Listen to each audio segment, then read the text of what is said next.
Hello, paramedic students. My name is Bruce Jeffers. I'm going to be your instructor for 235 for the next 8 weeks. I kind of wanted to give you guys a layout of how things are going to go and kind of answer some questions that you may already wonder or things that will probably pop up over the next few weeks. So I'm going to kind of take you through a little intro here, give you a little feedback about the course, about what we're going to be going over, how we're going to do some things, and some very important information right here at the front. So just kind of bear with me. Today's video may be a little bit long because after we go through the basic setup, we're going to go over the first two chapters a little bit, kind of hit some of the high points that I would like you guys to hear, and then we'll kind of go from there. So here we go. First of all, I did get a response back from several of you about your emails. What I was basically wanting to know is make sure that whether you use Crowder College email or use your personal email, I just need to know which one you prefer. That way we can make sure that it's one of those that you check on a daily basis and that you can get real-time correspondence. In the past, we've had some issues with some people that didn't quite check their Crowder very often, and that's fine. We just want to make sure that the email that you are utilizing, I've got in my system so that we can make sure that you get all the info you need quickly. Student info, things like that, the course syllabus, different class schedules are all going to be available for you guys right above the modules in Canvas. We just switched over to Canvas about a year to 2 years ago here at Crowder, and it's actually a pretty good program, and we're starting to get pretty good at it. So now, with that said, obviously there's going to be questions and issues that arise from time to time. If you want to let me know if there's something I can do to help you with that, most anything that could go wrong on that is usually going to be fixable by one or two things. Number one might be logging out, restarting your computer, or restarting your browser, which they advise Chrome is definitely one of the preferred browsers for that. And then logging back in. A lot of times, if you've got a problem with something that's stagnant or kind of sticking, that will usually take care of it. If it's beyond that, try to get a hold of Crowder IT department. They're usually in throughout the day, and they're very good about answering questions.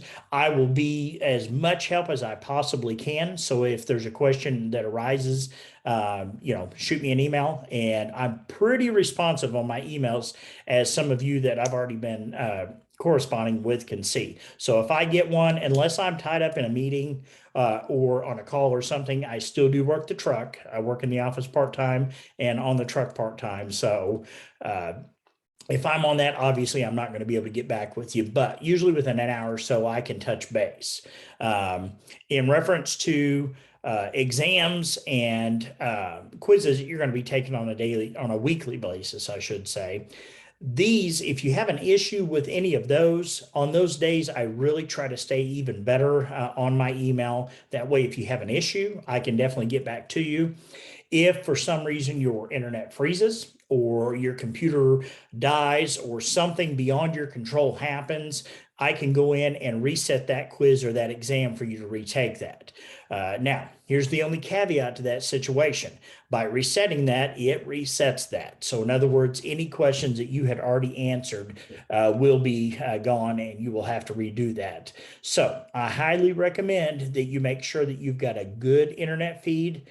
Make sure that your unit is fully charged up, it's plugged in if possible. Try to take those little things out of the spectrum to where you don't have to worry about those. So, but from time to time, crap happens, and I completely understand that. So I will be more than happy to reset those so that you can take those if need be. Now, if this becomes obviously a every day or an every week type event, then we may sit down and have a chat about that. But for the most part, I'll usually have 3 or 4 students during that 8 week that, the internet froze, their computer locked up, it happens. So if it does, let me know, and I will go back and reset that for you. Just be in mind that you will be starting from scratch on that. So you definitely want to do what you can to try to alleviate possible problems by having a good connection and make sure that your battery is charged and plugged in. Um, in Canvas, when you guys first log in, and obviously you've already been using Canvas for your other modules that you've had, so you understand, where all of your student information resources is through Crowder College and for Canvas itself, and it's always going to be right at the top. As you progress down, before you get to the modules on the screen where you're taking with my class, you guys are going to see an info section, student info section for 235. When you open that, it's going to have your syllabus. It's going to have a full calendar event showing everything that we're doing for the entire 8 weeks. There's one sheet that goes over your exams, tells you when they are and what they're going to be. You will also have a skill sheet to fill out. Now, what this is going to be is after you guys get done with 235 and progress into 240, you guys are getting ready for doing your clinicals, both at the hospital and out in the field. So what we need to do during this first 8 weeks is we need to identify where you guys are going to be doing your clinicals at, both ambulance and hospital wise. We need to make sure that wherever that is, that we already have an agreement with them, which we do have an agreement with a lot of facilities all over the world. If I know one of our students is from England, and I know that we have had some agreements with certain places down there. So we need to make sure, without a shadow of a doubt, that all that is set up. So I highly request that within the first week, coming into it this week, that you make sure and fill those sheets out, get them submitted as soon as possible so that we can verify we do have an agreement. And if we don't, we can make sure that happens. Ike's administrative assistant is very good at that.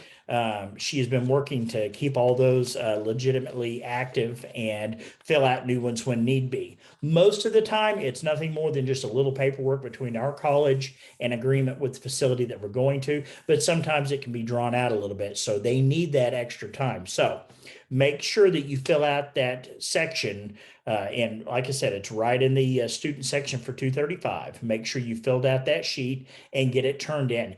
Even if you think or that wherever you're going is already have that, I would like you to fill that sheet out so that we have it on file so that we can make sure without a shadow of a doubt that it is all taken care of. So make sure you do turn those in as soon as possible. Your exams and your quizzes are going to be handled on Canvas through JB Learning. Okay, so basically what it will be is you will log into JBL Learning, and at the very top underneath that course code, once you click into that and you open up your dashboard, there is a box and it says quizzes and exams 235.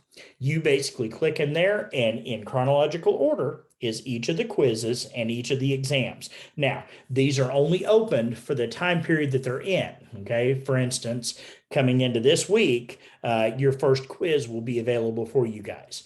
Once you've taken that quiz will remain open so that you can go back and review it and kind of use it as a study sheet as you go along. The exams will be the same way. However, the exams will not be opened up early, mainly because we want you to concentrate and give your due time to that week and honestly get that information down well. So I know there's some people that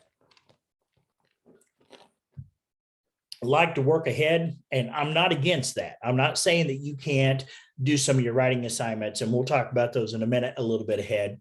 But I really want you to take the time and give each week its due, because some of these weeks are going to be the subject matters a little bit stronger and takes a little bit more time to absorb and comprehend. So try to work within the week that you're working with. Those quizzes and exams will be set up and they'll be timed out.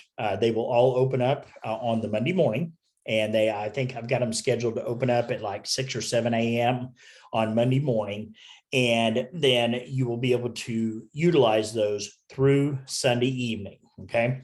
So what we will do is the only ones that won't are your 2 high stakes exams. And I will talk about those in a few minutes. So your quizzes, your exams, and your writing assignments, you have got till 7 o'clock or correction, I'm sorry, till 11:55 on Sunday night, the week before. So in other words, this week's assignments, you've got clear till next Sunday night in order to do those where it wraps into Monday. And then your next, so forth and so on. The two high stakes exams that you'll be taking, those will be due within that Monday through Friday window because we have to get those done unless something happens, and those are taken through FSDAP. So Canvas for your normal modules, all your assignments and everything will be handled through Canvas. JB Learning will have your quizzes and your exams and all your extra PowerPoints, flashcards, audio books that are set up. All the extra add-ons will be available for every chapter we do. When you log into JBL Learning on that dashboard, if you will scroll down towards the bottom, you'll see that every chapter has got its own section. When you open up that box for that section, it will expand and you will see all the extra add-on stuff that you will be able to utilize through the entire event. Now, these are not locked out for a certain time. They're completely open for the entire 8 weeks. So you'll have access to them and be able to utilize those as needed. And if you're having any issue opening any one of those or doing anything with that, you let me know and we will make sure and get that taken care of. So obviously you're going to be signed into Canvas already, but you do need to make sure that you have enrolled in JB Learning and have that, which you should if you've already started it, because we've used JBL Learning before. But if you have any issues with that, let me know. We'll definitely get with those. Okay. One other big thing that you do need to start today looking toward is your ACLS, your PALS, and your CPR. Those will need to be completed before you come to Skills Week. Okay. And I will have Skills Week dates and the whole schedule for that I will have in this week. Okay. So matter of fact, I'm expecting that tomorrow, which I'm doing this video on Sunday. So tomorrow's Monday. So I expect to get those from Roy tomorrow. And as soon as I do, I will upload those to the modules so that you have it, but I will also email that out to everybody so that you also have that. That 1 week of Skills Week is mandatory for everyone. No matter where you live or where you're at, it's the 1 week that you do have to come to Crowder to do it. That is the way that we are allowed to do everything online like this. We have to be able to tangibly see and check you off for all of your skills, which all those will pretty much be done at a cadaver lab that we'll have for everybody. Which is usually the Thursday of that Skills Week. In the past, that's what it's been, and I imagine that's what it'll be now. You'll also get all your hands-on skills, both EMT and paramedic, so that you can get marked off on that. We will check you off on your ACLS, PALS, and CPR. Now, what I mean with that is you will have you'll basically need to have taken the course and have a certificate. Excuse me. Showing that you have completed that course, and then we will do the hands-on practicals with you and issue your cards here. Now, if you've already got your cards or you've already done that, and the expiration date that is on that card is past the point that class is over or school's over, not just this 8 week, but the entire school, then you're fine. We just need a copy of your cards. We're still going to do a practice with you guys and do hands-on skills with you because we want to make sure that you're ready for your clinical hours. So even if you've got your card already, we're still going to do hands-on with you, do a mega code, and go over a lot of your skills with you during that skills week. So, but if you haven't, you will need to take those, and I will send out a link that shows you where you can go to get those, but it's pretty simple. You just go to the American Heart Association and do the online class for ACLS, PALS, and CPR if you need it. You should have CPR already if you've got your EMT, which you have to in order to do this. So CPR shouldn't even be an issue, but if it is, we can also check you off on that. But those have to be done before you guys can start your clinicals, and we have to be able to check you off, and that's why we use that skills week. Throughout the 8 weeks, I will also send you guys some information on lodging in the area. I know one of the biggest questions that we get faced with, and hopefully sometime in the future, this will be a possibility, but at this time, Crowder College does not have any rooms or boarding that is available for international students or any students that are coming in for this Skills Week alone. So we have plenty of hotels in the area. Joplin, Missouri, which is a town of about 55,000, has several. Neosho, where Crowder is actually, we've got 2 or 3 in the area. 1 or 2 of them I'd highly recommend. The other ones, yeah, but we'll just kind of see how things go on that end. So make sure that you take a good look at that. Like I said, I should have that to you within the first week so that you have that information. I need to update it and make sure I have the most current information. I don't know of any discounts that we have at any of these. However, some of these places do offer student discounts. I just don't think it's predominantly to Crowder College. I think it's just overall. So if you have a credit card or something that gives you miles or something special at one of the places, then I highly recommend you look at doing something like that. But again, Skills Week is mandatory for everyone. So you do have to be here for that.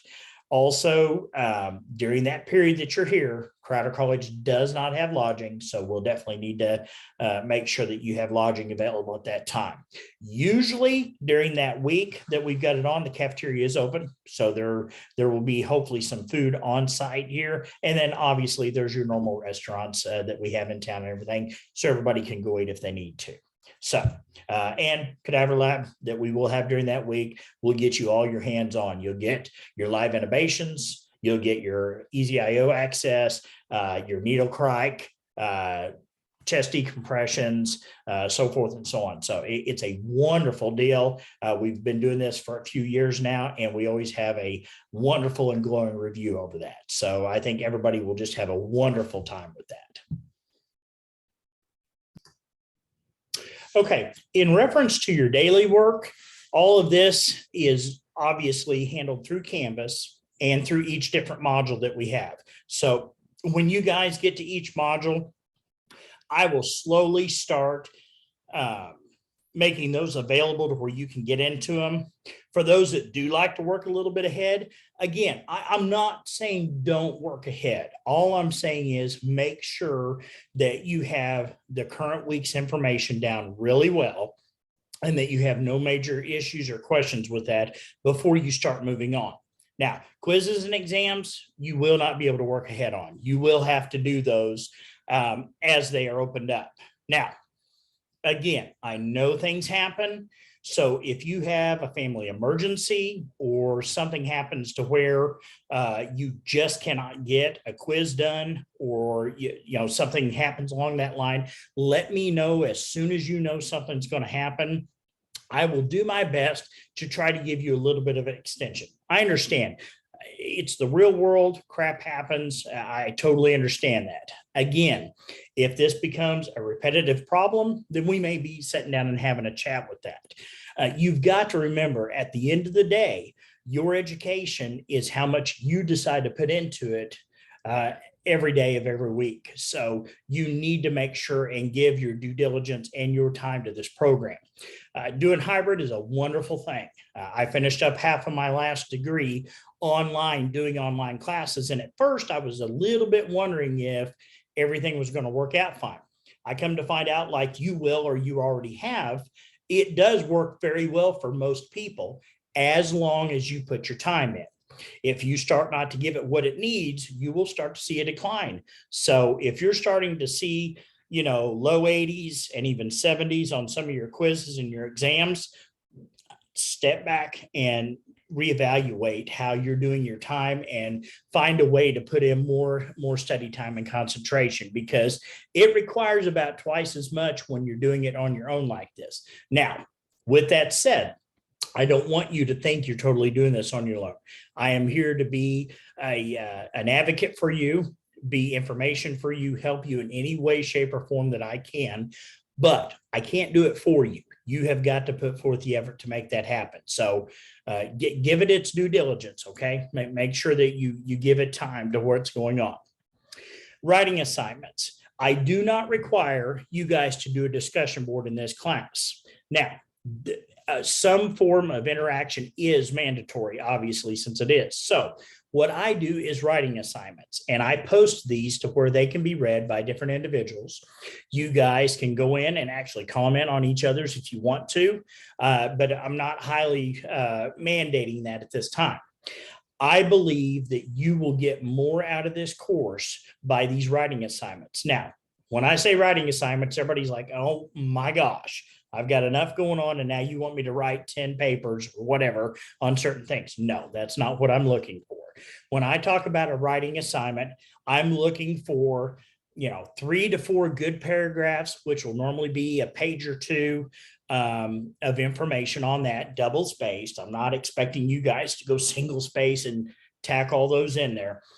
What I'm looking for specifically, and it talks about this in the syllabus and in the welcome letter that I'm sending you guys, is that you went out and found a couple of sources that have nothing to do with JB Learning, Canvas, or anything to do with Crowder. I want you to go to a reputable site, okay? I mean, you need to use some place that we can at least know that the information is correct, so forth. If you're looking up information on neural problems, you can go to the National Stroke Society if you want to and get some information, things of that nature.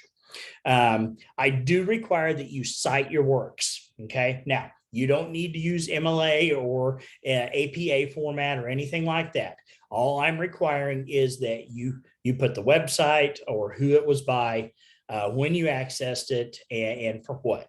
Just you put that information there so that we know we don't have any plagiarism issues going on. And that's very, very important. Matter of fact, points will be deducted if you did not cite your works. So just keep that in mind. If you notice that your writing works are good and everything's looking great, and you get in there and your score's a little bit lower, make sure that I didn't send you back a little note stating that you did not cite your works on that. Now, you don't even have to cite them at the bottom of the page if you don't want. Cite them in the paragraph that you got it. As long as they're on that paper and I can see them, and I do read everybody's papers, then we'll be good with that.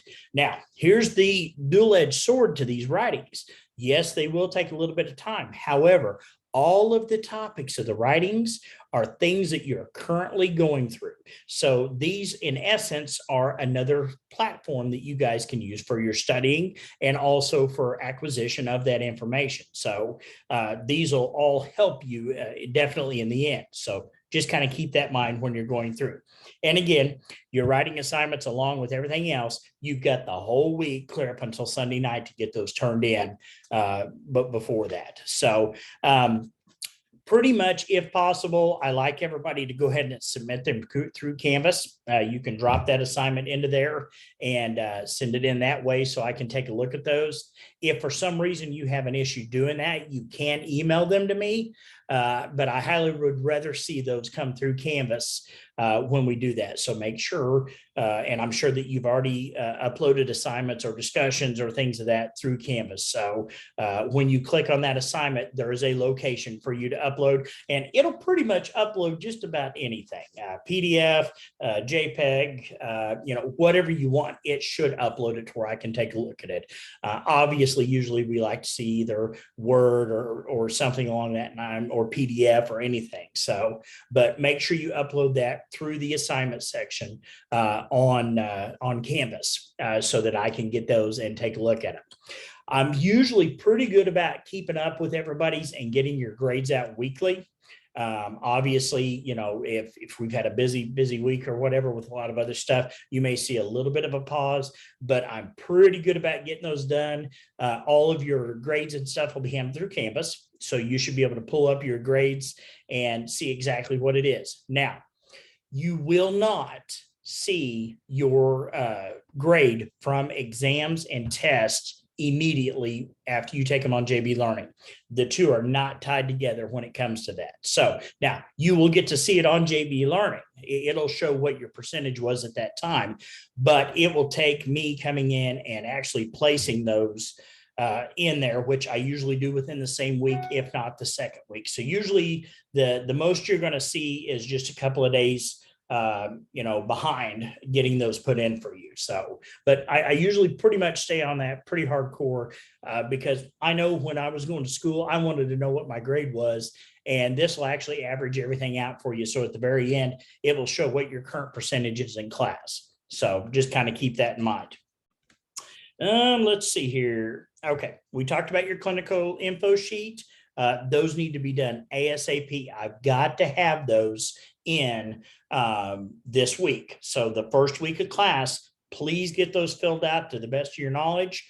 If it is a place that you're pretty for sure, or that we do not have an agreement with, that info sheet requests contact information with whoever their education person is, some kind of an email address, a phone number, something, so that Ike or his administrative assistant can contact them and get that set up. So make sure that information is on there. And like I said before, even if you know that we already have an agreement with them, make sure you go ahead and fill it out anyways, get it turned in, and that way we know that everybody's taken care of. I don't want the end of this 8 weeks to show up and then you guys be like, oh, I didn't know on that end or whatever. So please get those sheets turned in.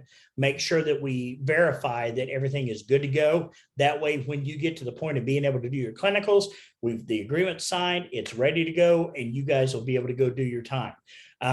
There are some states out there that we still do not have an agreement with. And that's one reason why it's very important that you get back with us so that we can help you find another location. So, okay. Proctor for your high stakes exam. You guys will have 2 high stakes exams during this 8 weeks. Okay. One of them is just overall on the medical side, which is everything that you're taking care of. And the other one is on pediatrics. The pediatrics should be a smaller exam because it only goes over 3 or 4 chapters, to where the other one is going over quite a bit more. Both of those exams have been just like the other ones that you just took your last rotation. They'll be taken through FSDAP, which everybody should be pretty fluent with and understand how that process goes. They will be proctored. That is another thing that I will need from you guys this week, week 2 at the latest. I will need to know who is your proctor. I don't necessarily need to know the date of that week, but I need to know who is going to be your proctor.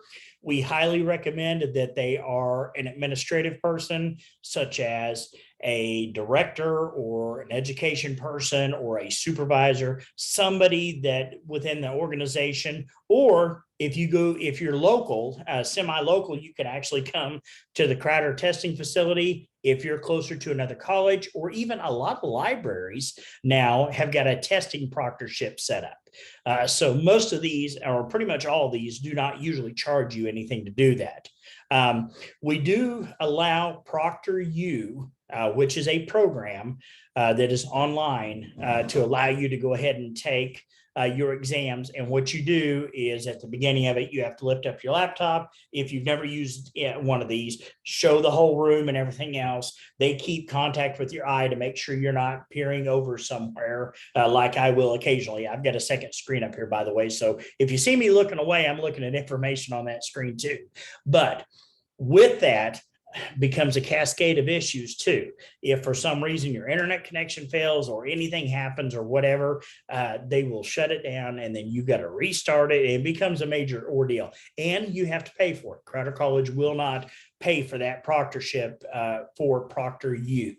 So if you have any other way to do it, we highly recommend that is what you complete first. If for some reason you don't, we have used them before and we will continue to use them, especially for those that may have a problem getting somebody to proctor them.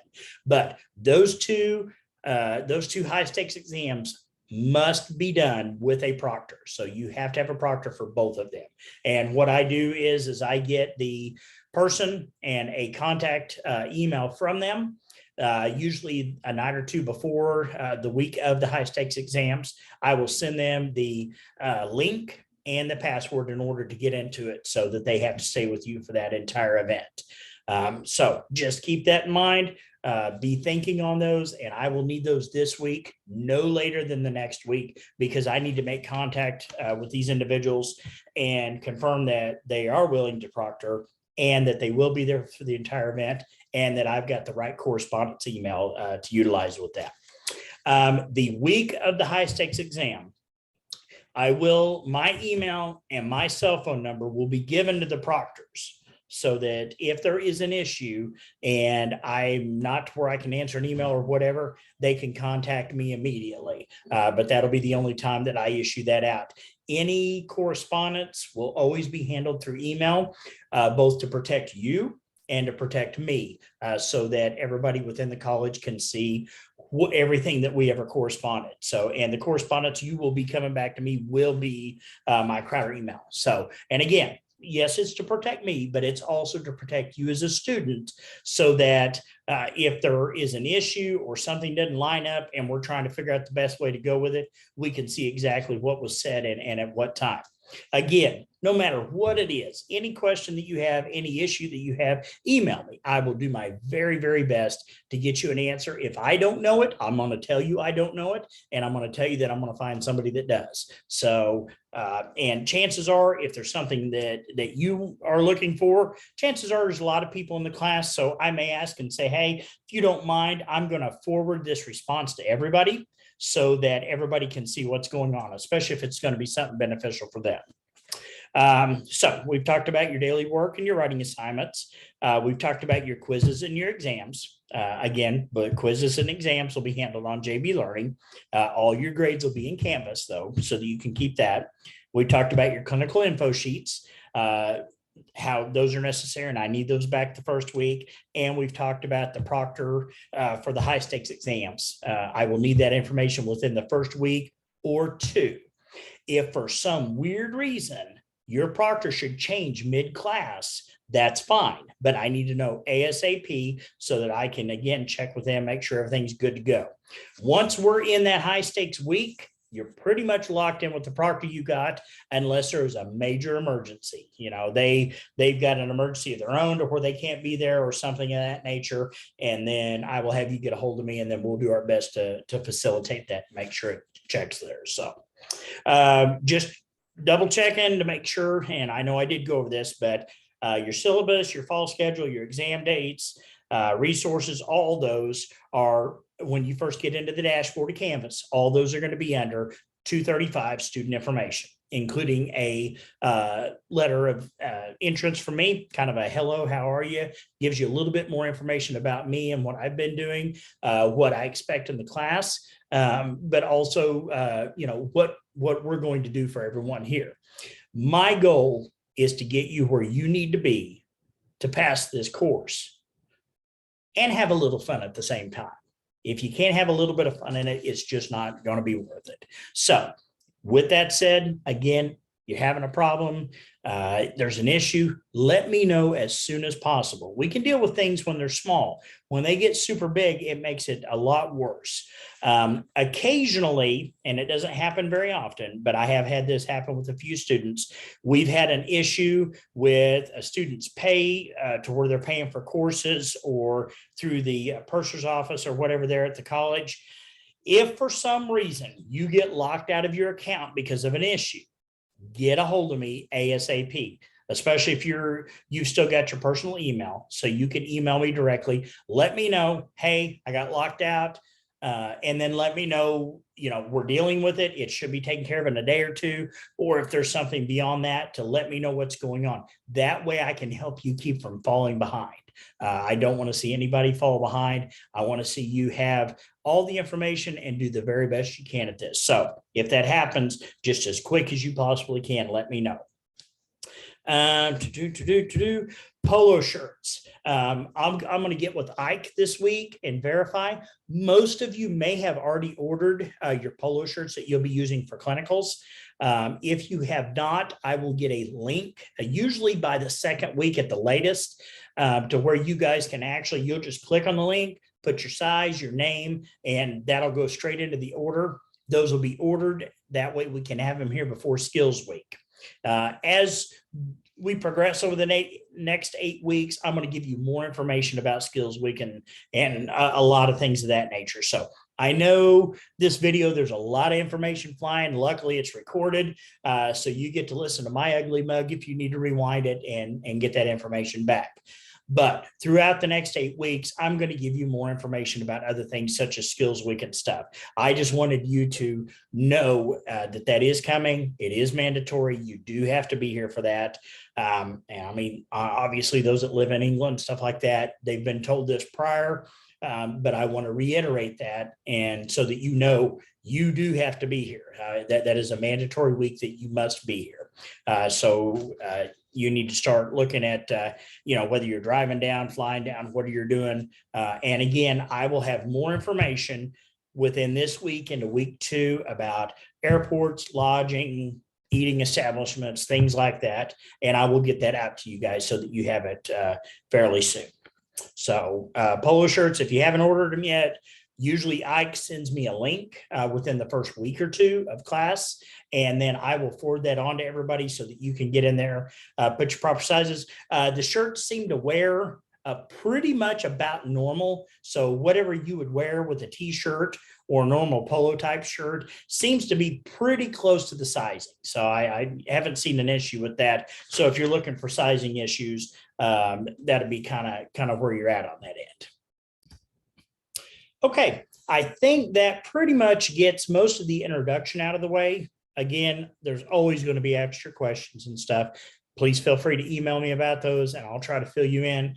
And then if there are any updates to any of the sheets or whatever, I update those on Canvas, but I notify you of that. So in other words, if there was a change to the syllabus, which there shouldn't be, or anything like that, when I upload a new form and take the other one down, I will email you guys and let you know so that you can go get the most freshest copies. So, okay, what we're going to do now is we're going to kind of go through a little bit on the neurological side and toxicology of what your guys' assignments are for this first week.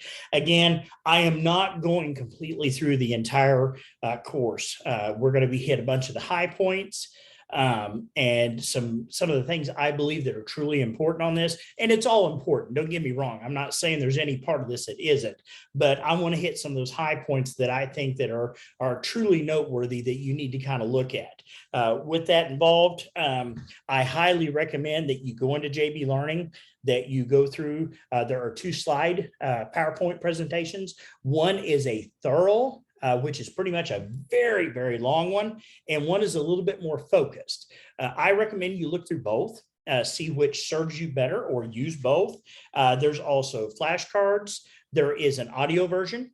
If for those that do better by listening to somebody talk, you can actually kick it on and somebody will actually go through them while speaking with you. The nice thing about this is you can kind of be double dutying. I don't know about you, but I prefer to have something in the background while I'm doing studying. Some people don't. Some people want it very quiet or like to have white noise or something else. But I find it if I've got a voiceover like that that's going through it, that I can play that and let it start talking while I'm doing some other things. And, you can listen to that 2 or 3 times throughout the week. You'd be surprised how much retention you have gained by just listening to something in the background. We know it works for music because we listen to it in the cars and stuff all the time. So we're just going to, like I said, kind of go over some high points here.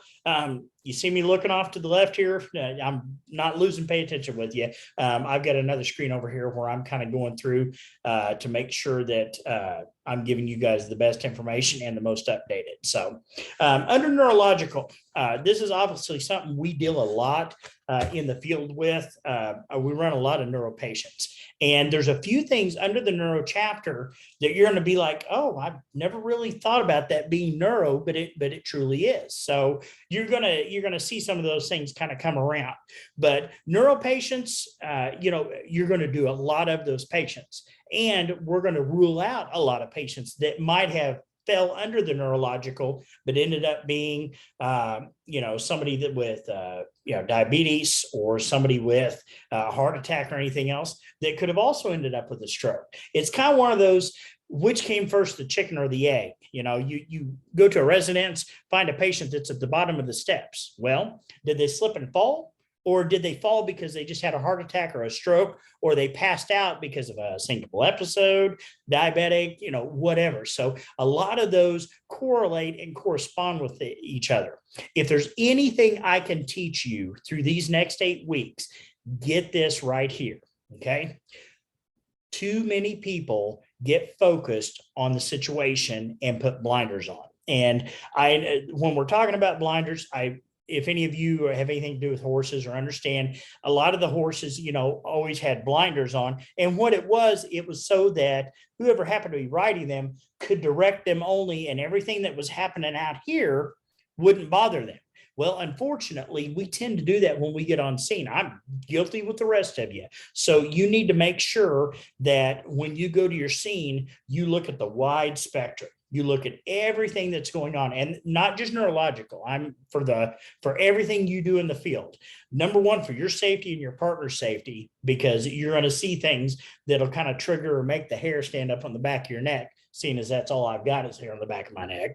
But make sure you don't get tunnel vision. Make sure you're not blinded by what's going on. Always keep a full peripheral going on so that you can pick up on these things that come in. Okay, that's very, very important. And I was taught that by a very smart individual a long, long time ago, and it has definitely served me well, and I think it will serve you well too. So keep the blinders off, keep rid of that tunnel vision, always look at everything. And again, that's also something, if you see your partner doing that, you be the peripheral, help them out so that they won't get caught up, or you guys get in an unsafe scene or issue going on, or you may have missed some little piece of information that could have broke this whole case open. We're detectives, okay? That's how you have to look at yourself. We get put into the field with very little information, sent to a place we've probably never been, interacting with people we've never seen that don't know anything about their health care, and usually their family doesn't either. Now, occasionally you'll get that one person that does, but just pretty much figure you're not going to know anything about anything. So it's Sherlock Holmes time. We've got to end up, figuring out what's going on and start putting the pieces together so that we can help this person. So, okay, neurological, two of the most top 10 causes of death. That information was back from 2015. They usually update their information every 5 to 10 years. And the two that kind of hit home are strokes and Alzheimer's. Stroke is going to be one that you get faced with quite frequently. Unknown whether it is actually a true stroke, whether it's a hemorrhagic stroke or not, or whether it's just a TIA, okay? I had a neuro doctor tell me one time, or quite a few times in the past, that a TIA is nothing but a warning sign.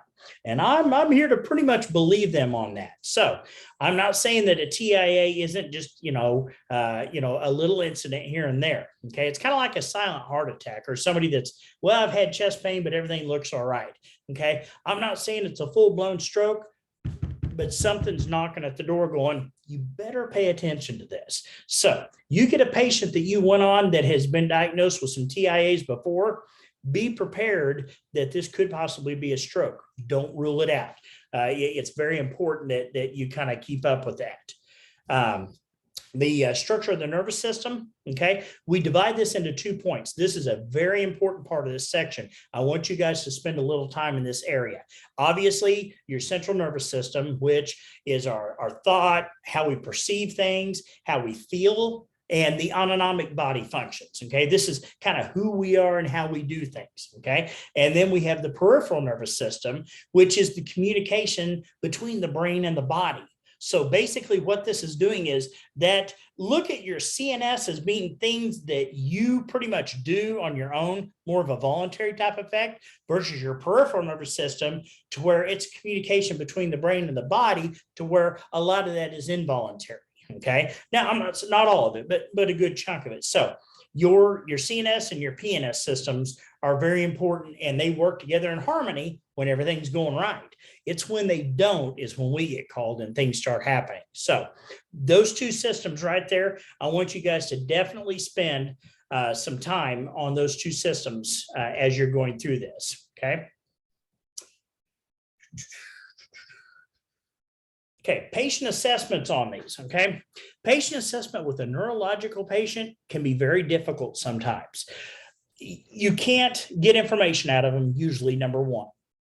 They may live by themselves, their family's around, but they're not able to really give you a whole lot of information that's going on in that. So again, we're playing detective here, okay? Now, the biggest thing to keep in mind, the brain is super, super sensitive, okay? Little things can change the entire outlook of what's going on or how your body is perceived or anything. Keep in mind, the brain is very jealous. It is going to get oxygen one way or the other before it gives it to anybody else. Okay. So if you've got somebody that has low blood pressure or having an issue, guess what's going to happen if they don't fix that? The brain's going to go, I'm not getting enough oxygen. So you're going to pass out so that we can lay flat and I can suck some of that blood from everywhere else. So the brain, it's very, very stingy. So it's going to get what it wants, even if it has to make you pass out for it to do it. So, but any alterations in what's going on that end can have a major catastrophic effect on that end. Okay. And, it's just, you've got to be very, very knowledgeable and very detective on these to see what's going on with this. So, but any change in oxygenation, glucose, any of that area, you're going to have issues. And that's normally some of the biggest ones we deal with. Your hypoxic patients and your patients that are diabetic or have a glucose issue, whether it is high, up high or down low on these patients. So those are things that you're definitely going to have to keep in mind when you're looking at these patients going with it. Okay. I don't care if your patient has a bottle of beer or a glass of vodka in their hand or an empty bottle sitting next to them. Until you can prove that that patient is not hypoxic or have a glucose issue, you cannot by any means believe that they are just drunk. This is where we get in with those blinders, with that tunnel vision. We see what we want to see, but we don't expound anywhere else. So I don't care if they reek of alcohol. I'm not saying in the back of my mind, I'm not like, I think they're drunk, and they very well might be, but that's not for us to judge, nor for us to know for a fact. What we need to verify is, are they hypoxic? Do I need to fix that oxygen level? Or is their glucose low? Is their glucose high? What can I do to fix that? So in other words, don't get that tunnel vision with those issues. Make sure that you're taking care of all the medical issues first. Now, we're not getting into writing narratives or anything right now on this end. You guys get in that in a different section. But if I can give you one piece on this, facts. We write facts, not what we believe have seen or what we think is going on at that end. So if it's not factual or you can't prove it, don't put it. Okay. You don't need to put in your narrative, patient was drunk. Well, how do you know that? You don't. You don't know that with a shadow of a fact. Maybe they do have some alcohol in their system, but that may not be the reason that any of this is going on. So remember, facts. That's pretty much what we rely on when we're going through this. So be curious, be inquisitive, be adaptive. Being in EMS, fire, police, any of the emergency services revolves around us being proactive and being adaptive to our situation, because it's ever changing. It always changes. Just when you think you've got everything where you should be with the patient, it's going to change on you. So be adaptive, be ready to do what needs to be done for that patient at that time. Okay, primary survey on these patients. Obviously, we want to see what their level of responsiveness is. For all of you from first responder and through your basic EMT class, we learned of AVPU, okay? Alert, verbal, painful, okay? So, and unresponsive, obviously. But we need to be able to measure that in these patients. So some of the things that you can do to check on these, and again, we're not trying to be mean to these patients by any means or stretch the imagination, but we need to be able to find out what their level is on that. So some of the areas that you can check for a response, especially when it becomes painful, take a pen, and I know this is I've got a green screen on here, but if you can see the pen here, pushing against the quick of their nail bed, that hurts, okay? They're going to know that that's there, okay? The tip of the ear, pushing in with that. And I'm not talking about pushing hard. You can do that to get a reaction. Pushing in right above the eye, believe it or not, one of my most favorite is to flick the eye, play with the eyelashes. Most people cannot tolerate that. Obviously, you can always do the old sternal rub if you need to, but these other actions are going to get you pretty much what you need to know. Not necessarily are they playing chicken or not, but where is their responsiveness and what do I have to do to kind of get that going on these patients. But again, also on your patients, you need to see what kind of response you're getting, whether they're awake or not, but also in their movement. When you do this, do they posture? Okay. Do they decorticate or toward the core? So remember the word decorticate talks about your core, which is in the middle, talks about them twisting in. Decerebrate is more the arms out or twisted out. So just remember, decorticate is toward the core. Kind of use that as it's a great little way to try to remember what's going on that end. Obviously, at the end of the day, all of our patients, no matter what they are, but especially our neurological patients, ABCs. Okay. Yes, you're studying to be a medic, and I'm sure all of you will make it out there and will have a good career in no matter what you choose to do. But at the end of the day, do not forget your ABCs when it comes down to it. If you don't have a valid airway and that patient's not breathing, none of your medic stuff's going to matter at all if you don't take care of that first. So make sure that they do have an airway, they are breathing, and either they're conscious or unconscious. Okay. And don't forget, when we're looking at our airway on these patients, we're looking for certain things such as, are they able to swallow or not? Are they able to control their tongue? Are they hypoxic at this time? If it is no to all three of those, this is a patient that does not have a valid airway and that needs intervention of some sort. So this is the patient that, if they're truly fully unresponsive and they quit breathing, they may get a King airway. We may intubate them. If there's a little bit of a gag reflex with this, but everything else is no, this may be a time for medication-assisted intubation or RSI or DAI, depending on where you work and what they call it. So just keep in mind, those are things you're going to be looking for. Another big one on that we deal with a lot of neurological are seizure patients. And we deal with several different types of seizures, depending on what you want to call them, whether a focused or a focal or tonic-clonic, full, and when they seize, are they decorticate seizing or are they decerebrate seizing? This is good information for the neurologist or the ER doctor. So when you see the patient actively seizing, keep your eyes open, look at the big picture, see what's going on with this patient so that you can give that information to that doctor and then they can pass it on. At the end of the day, this information could compile up to be a very good report for them and to give them the information they need to go on. So these types of patients, things that you're needing to look for, are they clenched in their jaw? Are their teeth clenched down? Okay. And on a person, especially with a tonic-clonic seizure, they very well could be. Okay. Now, could this be a spinal injury or something? Things of that nature? Sure. It's always that possibility. But again, hypoxic, glucose problems, before we rule out anything else on these patients. So seizures in progress, obviously, if any of you have ever seen any of the old shows or been in the business for a little while, the old thing back in the 60s and 70s, everything else was, put a stick in their mouth or a plastic deal in their mouth because they're going to bite their tongue off.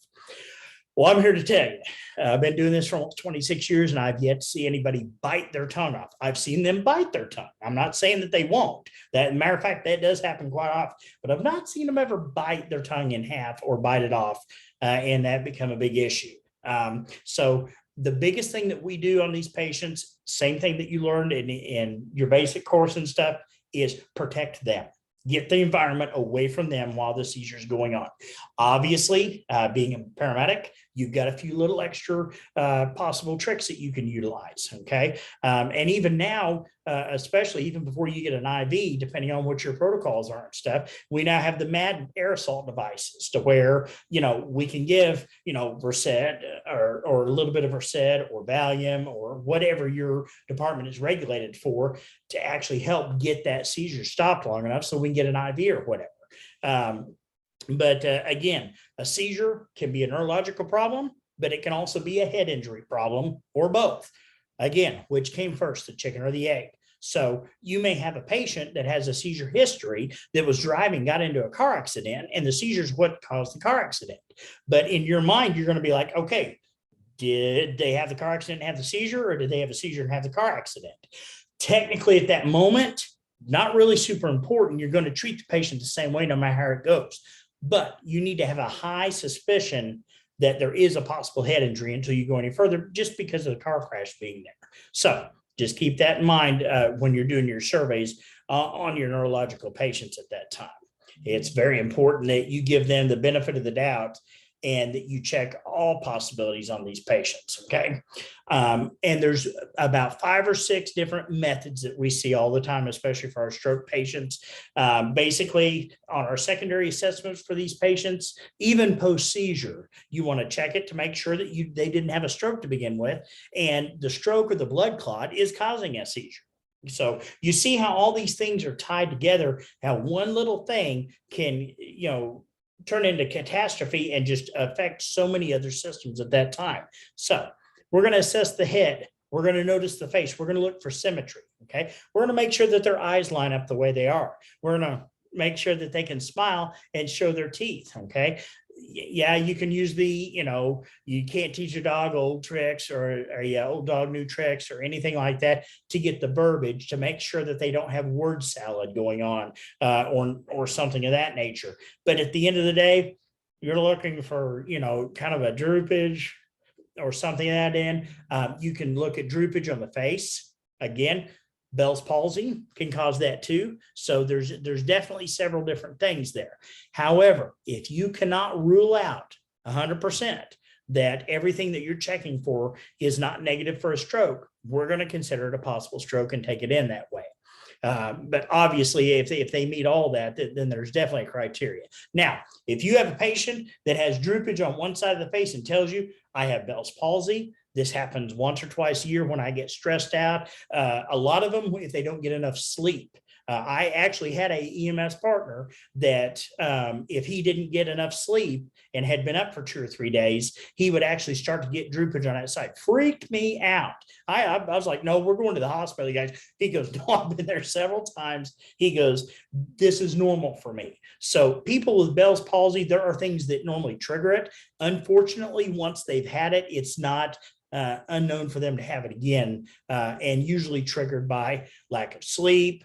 The different things can trigger it depending on it, but most of these patients are going to know it. So if they can verbally tell you everything that's going on, all they have is that droopage on that side and no other neurological issues whatsoever, that's probably it. But if it's something out of the ordinary, then it's definitely something that they would probably want to get checked out on that end. But just keep that in mind. Bell's palsy is something that we just don't think about a lot. We don't see it a lot, but usually your patient's going to be well-versed in it and know that this is something that they deal with. Other things that we're looking at on a secondary assessment on these patients, hemiparesis and hemiplegia. Okay, hemiparesis is basically the weakness of one side of the body. Okay, to where they can still move, but maybe they kind of have to help themselves a little bit, or maybe when you're checking for equal grip strength, maybe there's a little weakness on that side. Again, history. Does this patient have a previous stroke history? Do they have weakness on this arm normally? These are things that you need to know, but they may not be able to provide. Now, hemiplegia is a paralysis of one side. Pretty much, it's flaccid.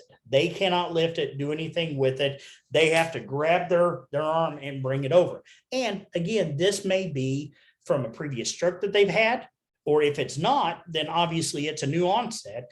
We're going to pretty much rule that as a code stroke until we can prove otherwise, get them to the hospital, get a CAT scan, let the doctor make a determination of what's going on, and then get that patient to a tertiary facility that can handle strokes. So, and in strokes, there's usually 2 hospitals, at least here in the United States, that we look at, okay? There are hospitals that will test for it, but they don't have any means to do anything at that time. So in other words, all they can do is check for it. And if it's not a hemorrhagic, they can give TPA, or another thrombolytic medication, clot buster, in order to break that up. So that's why we go locally with these patients to check them real quick. because if that's the issue, time's against us. Okay. But if it is a bleed, a true bleed or whatever, obviously there's not much we can do. Then that patient can get sent off to where they need to go, whether it's by flight, by ground, or whatever. But that's the reason we go to these stroke facilities that do not do hands-on or any surgery or anything. They can at least diagnose one way or the other. And then if need be, go ahead and give a thrombolytic and get it on board, and then get them transported to the other facility that can definitely help with that. So, if you're in rural EMS, like where I'm at, we don't have the big stroke facilities that have surgical all the time. All we have is minor interventional to where they can do a few things. But again, if it's a thrombolytic issue, they definitely can do something about that right now, and then send them on their way once they've opened that area up, or at least got that done for that patient at that time. So your patient may have weakness on both sides. They may have predominant one side or the other. Keep in mind, and you learn this in basic class, usually the affected side, it's the opposite side of the brain. So in other words, if they're having facial droopage on their right, their eyes sagging, they have no movement on there, chances are it's to do with a left-sided brain issue, okay? However, if they're weak on both sides and they've got just droopage on both sides, normally one's going to be worse than the other. There's nothing saying that they couldn't have, a head injury in the frontal or back here in the basilar skull area that's actually causing bleeding, or probably on both sides. So it's very possible to see that happen.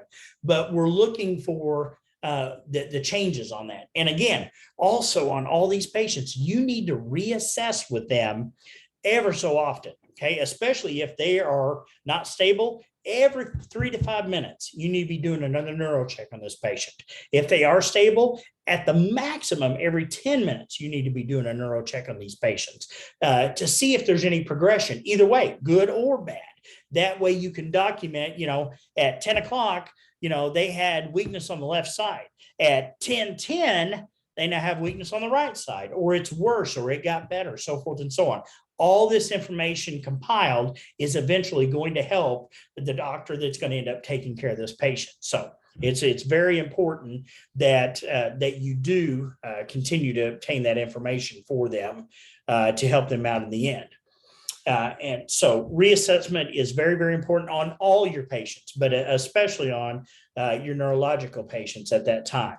So now, on your neurological patients, when you're dealing with glucose problems, okay, you do need to be careful, especially with your elderly patients. They seem to be more susceptible to possible stroke symptoms or stroke issues, or increased ICP when getting dextrose too quick. So, in the field, we get somebody, you get their glucose is 20. Okay. So it's like, well, their sugar's low. Okay. Now that may not be the only problem, but it is a problem.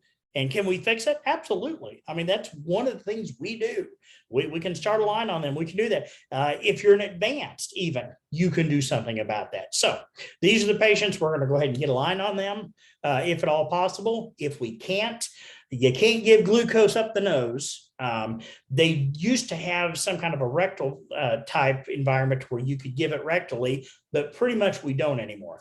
Glucagon is a option. It's an injectable that will help work with that. The only problem is a lot of your EMS companies don't even carry it. A couple of reasons. Very, very expensive, and it expires, ever so often.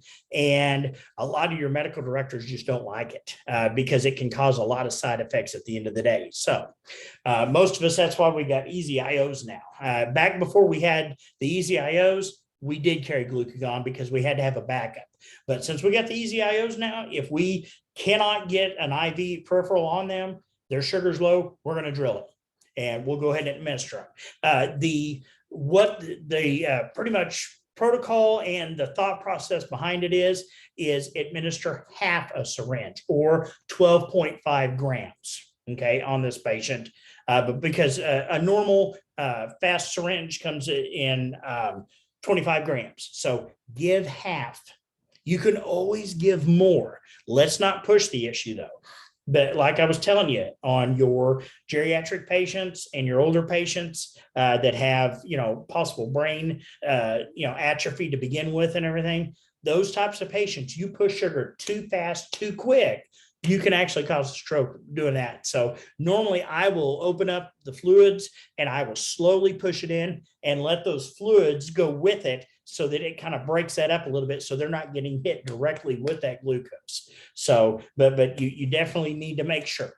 And give them 0.5 amp or 12.5 grams, monitor them, check the sugar in another couple of minutes. If it hasn't come up and nothing else is awry at that time, then we can always go ahead and give the other. But if you gave gave 0.5 amp or gave the 12.5 grams and now their sugar's up to 90, okay, we're there. We don't need to go any further. Okay.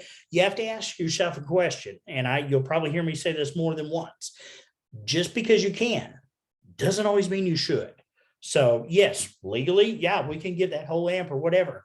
But what are you going to do to that patient later on? Or what problem is that going to cause later on? So just really think about that when you're given, especially with your medications on that patient at that time.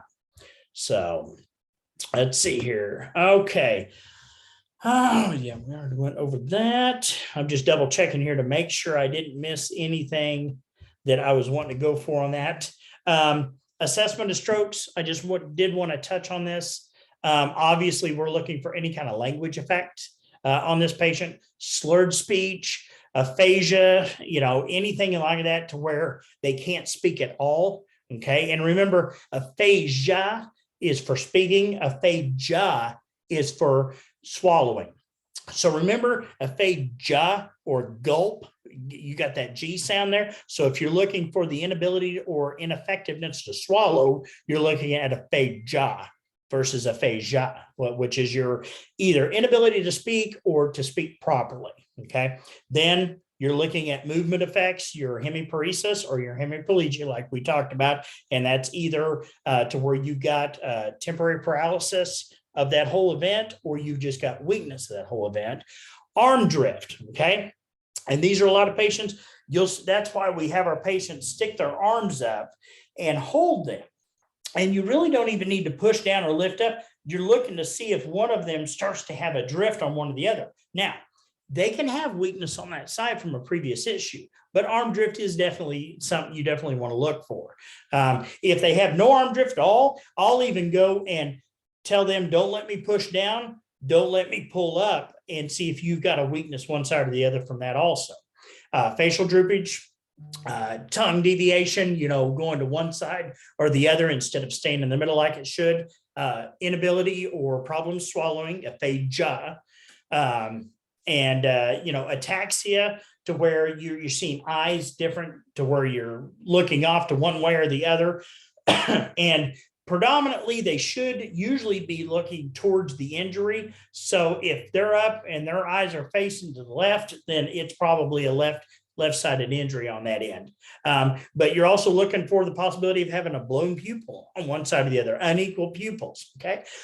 Make sure they don't have a glass eye. And yes, there's a funny story to that. I'm not going to go into it, but let's say that I learned my lesson early on in my career that make sure and ask them that they don't have a fake eye on one side, because it can really mess with things when you're trying to work with pupil sizes and different issues on that end. So it can definitely come back to get you. All right. Like we talked about, transfer to our stroke centers. Most of our local small hospitals around here are considered a stroke center in the aspect of identification and intervention via chemical only, drug. Okay, so they're not doing surgery or anything, but if it is they're not having a hemorrhagic stroke, they can definitely give a thrombolytic to help with that at that time. And consider air transport if the center is more than an hour away. Okay, so, and our times change all the time. We went from 90 minutes to 120 minutes. It depends on what your local stroke protocols are at that time in that area, depending on what you're looking at. If you're getting close on time and, you're a little ways away from that area and you're not going to do that patient any good, air ambulance is a good idea to think about. They cut the time in half normally, so they can definitely help you. CT, when you're giving your radio report to the hospital, make sure that they know that you're coming in with a possible code stroke or whatever it is that they call it at that place. That's just our facilities around this area call that and ask permission, say, hey, we'd like to go straight to CT, or they're going to tell you, take this patient straight to CT at that time. Like, okay, we definitely will. And then obviously, if it's, anything at all, they're going to transfer that patient out to a neurosurgeon somewhere, hopefully that's within 100 miles or so of the hospital, so that they could definitely get that taken care of at that time. So TIAs we talked about, they can resolve themselves in an hour. They can be signs of a vascular problem that is going to become a stroke later on. So these are patients normally, if their primary care physician know about it, they're going to keep an eye on them. They're probably going to get regular CAT scans and neuro checks, several times a year to make sure that it is not progressing on, because it definitely can without any warning. So if you got somebody you've hauled several times that keeps having TIAs, I'm telling you, keep a close eye on these patients. Don't rule it out and don't think that they're crying wolf here, okay? This can be just an onset or an upset to potentially a full-blown stroke. Pardon me. Okay. We talked about seizures. Medication compliance is a major one with that. Fevers, febrile seizures. Normally, we see this mostly on your pediatric. I have had an adult that had a seizure with a fever, but it was extremely high. They were 104, 105. They had a lot of other problems. Obviously, our biggest concern was getting them cooled down. You fall back to your basics on that too. Getting cold packs underneath the arms, around the neck, where your blood flow is, in the thigh area, to where you can help to start cool that down. If you carry, some kind of NSAID or something on your truck, Tylenol or something of that nature, an anti-febrile medication that can be given. But normally these patients are going to have a lot more going on, and they're going to need tertiary care in order to do anything. These patients, again, always check a blood glucose on your patient. Okay. Now, if you've got a wreck and you're hauling a patient from a wreck due to a bump on the head or something simple, and there's no other problems or issues, you didn't start an IV or something, I get that. But if you start an IV on a patient and you don't check a glucose, shame on you, because those patients that have never been diagnosed or never had a problem, you may be the only person that actually checked for it and actually noticed an issue that you can pass on.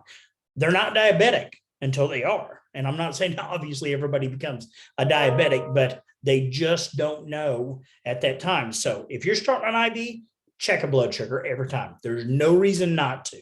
It's a great tool, and it's just like checking oxygen, blood pressure, end-tidal CO2, any of those. Those are super, super important, and it needs to be done every time. So always check a blood sugar on that to make sure that that's not an issue that's being caused right there. On your seizures also, status epilepticus, these are the patients that are lasting 4 to 5 to 6 minutes on and off, or consecutive, depending on how it goes. They can result in severe brain damage if not taken care of. These are the ones that your biggest goal is to stop the seizure itself and to obviously maintain ABCs. So these are the patients that you may not be able to get a quick IV on. You may do aerosol meds if it's in your protocol. Whatever your med is, Versed's one of ours that we use here. And if we have to, it's called a MAD device, but it's just a medication aerosol device. That's how it comes. And it can actually be given up the nose, absorbs through the mucous membrane. Does pretty well, believe it or not. And at least that can give you enough to get them stopped, to either get a regular IV or, God forbid, if you need to, go ahead and get an IO on this patient. But we need to stop the process, not paralyze them, stop the process so that we can actually get their vitals up to where it needs to be. This may be a patient that becomes, possibility for intubation. But it's definitely going to be something you need to monitor their airway. If you get the seizure stopped and they do start breathing, you need to monitor their pulse ox, obviously, but you definitely need to monitor the end-tidal CO2. I am a massive proponent in end-tidal CO2. Pulse ox will lie to you. You can take a pulse ox off, throw it on a bed or a cot, put it underneath a sheet, and you're not going to get, you'll get a reading and it'll be erroneous. End-tidal CO2 you cannot fake. It is one of those that you're going to know how much they're off-gassing, with their CO2. So I'm not saying don't use pulse ox. That's not what I'm saying. It is still a tool in your bag. It is something that can help you out here and there, but don't put all your faith in a pulse ox. Get an end-tidal CO2 and use it every time, especially on any patient that has a neurological problem or issue. So make sure that you definitely have that in line. And stop the seizure, get your ABCs back in order, and continue on. I mean, but getting that seizure stopped is paramount. You have to have that happen. If not, your patient's not breathing, and they're not doing any good at that end. And again, this is going to be a patient that may need you to take over their airway to protect it for them because they are not able to at that time. All right. Let's see here. Another one that you will see in the field, and I like to hit on this one because we see a lot of this, and it's along with Alzheimer's and stuff, dementia is just a horrible disease process. It's one of those that takes a person and just makes them not their self completely. Depending on where they're at in their stage at that time, depends on what you're going to be dealing with at that time. I myself, along with probably a lot of you, have had family members that have had issues with this, and it just makes you sick because it just takes that person that was normally with it and makes them completely something different. With that, though, you need to realize that and understand that this may be their normal mentation at that time. This is where you're going to rely a lot on family healthcare, whether it be hospice, nursing homes, home health nurse, any of those that actually have been with this patient for a while. Unfortunately, if it's a nursing home patient, the family, and they may come visit daily, weekly, or whatever. But unfortunately, a lot of them only visit every few months. Well, the problem is, the degradation that has happened to that patient from the time they saw him last until the time they saw him now, they're a completely different person. That person's like, oh, they need to go to the hospital. They've declined quite a bit. Well, no, they really haven't. They've just declined slowly over that period of time, but the family did not see that. Now, with that, if you get told somebody it takes care of them all the time that they've had a major decline, that's something you need to really pay attention to, and you need to make sure that report is given to the staff in the hospital so that they understand, his mentation normally is A and we're at B, and this happened within a 24-hour period. That's a big shift. Now, that still could be normal. They may have just happened at that point, but they need to make sure that there's not something else going on. A urinary tract infection, a septic patient can also have a lot of the signs of dementia. So these are things you have to rule out before you figure that it's just more of a normal decline of the dementia that's causing that patient these problems at that time. So these patients, obviously memory, personality, these are things that you're going to use in your set of tools to kind of dictate what their mentation is and what they've got going on at that time. So, have they had a decline in their memory? Their personality, has it changed? Their language skills, have they went from being able to talk normal to having word salad or talking about, things 50 years ago, which that may be normal because that may be where they are right now in their brain is 50 years ago. But their perception, their reasoning, their judgment, things of this nature, those are all going to change with the normal progression of dementia. But again, how quick did this happen and when did we see this change? These changes are normally over weeks to years, not over hours, major changes. So that's just definitely something to keep in mind, that may be something that they need to check out to see if they've got something else going on at that time. Again, on these patients, hypoxia and glucose. And I know I'm preaching that all over the place, but those are the two big important ones. You've got to make sure they're not hypoxic because hypoxia will cause the same problems. And you've got to make sure that their glucose is in range because it will also cause all those problems. So, and those are two things you can fix. you can fix those two things and get them taken care of. No, we don't usually carry insulin on the truck. So if it's a high glucose, we can dilute it. We can give them some saline as long as that's not contraindicated by, congestive heart failure or other issues. So, but we can definitely help with that. But just kind of keep that in mind. And then obviously, and getting a blood chemistry, which most of us do not have a mobile lab in the back of their truck, would be nice, but we're going to have to get into the hospital and also check a UA on this patient to make sure that they don't have a urinary tract infection or some kind of, infection in their blood, because those two can cause all these problems. So until all those have been checked off and cleared, we cannot rule this as being a decline or being dementia itself. We've got to take care of those. So our biggest thing we can do to help that patient and help that hospital that we're taking that patient to is cross off and fix any of these that we can with our knowledge base and with what we have in the back of that truck before we ever get to the hospital, if at all possible. Okay.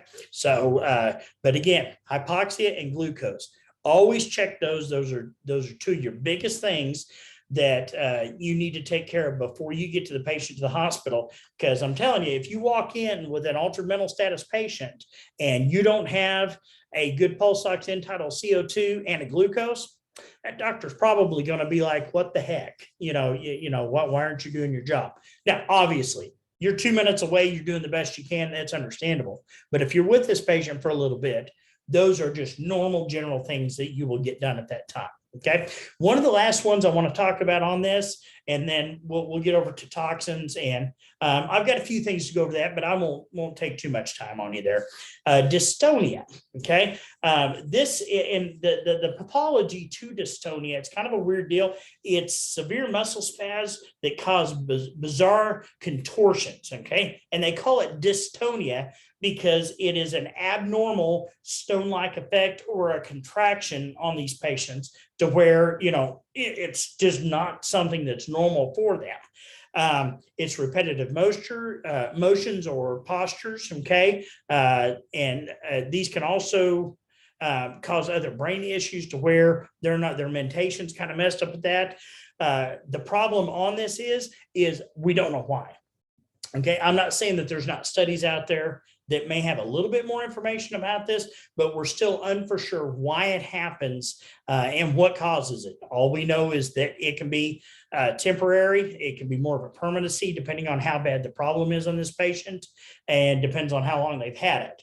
I've only seen this once, maybe twice on a patient. And I actually had one, and I am not going to tell a bunch of stories. I promise you that, because everybody hates an instructor that just sits there and tells stories. But this one I do want to just tell you about. I had a patient that was at their residence that you could take their legs, raise them up, and they would stay up until you lowered one or lowered the other. Okay. And it was just basically, it was kind of a contortion. It wasn't dystonia, but it was very similar to that. And come to find out, it is they ended up with they were septic. They had a massive infection in their body, and it was pretty much almost like, a figure that you would when you were a kid or something, a figurine that you could move the arms and things of that nature. But what got me is he was kind of constricted in the middle too. So he almost had some of that dystonia going on, but it's not something that you see a lot.